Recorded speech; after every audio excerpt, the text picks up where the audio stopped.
Футбольное, волейбольное и баскетбольное поле. 3 в одном. Вот такой оригинальный подарок получили учащиеся Центра непрерывного образования в рамках федеральной программы «Успех каждого ребенка».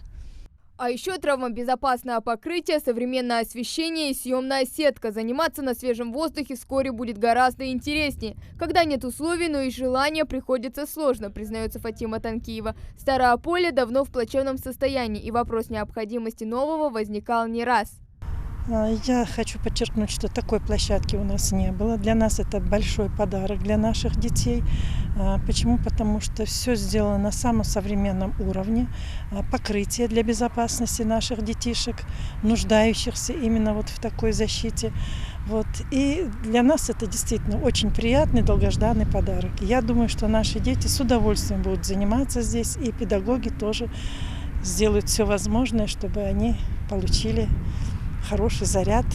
Работы начали в августе, строители управились за месяц. Новую спортплощадку оборудовали в рамках национального проекта образования. Оценить масштабную работу в полной мере дети пока не могут. Погода не позволяет. Но занятия спортом никто не отменял. В перерыве между уроками они проводят физкульт-минутку.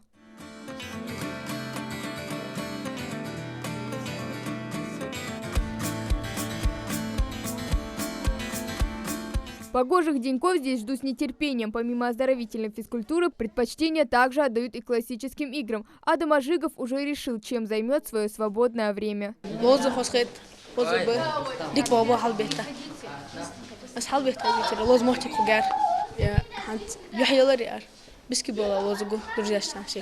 Всего в рамках проекта ремонт планируют провести порядка в 20 школах, расположенных в сельской местности и малых городах. Предусматривают также все условия для занятий физической культурой и спортом. По данному направлению были построены 4 современных воркаут-площадки, а также произведен ремонт в 6 спортивных залах образовательных организаций, расположенных в сельской местности. Здоровому образу жизни в регионе уделяют особое внимание. Благодаря новому полю юные спортсмены могут в полной мере проводить занятия и состязания по нормам ГТО. Хава Гагиева, Майрбек Мержоев, Новости 24.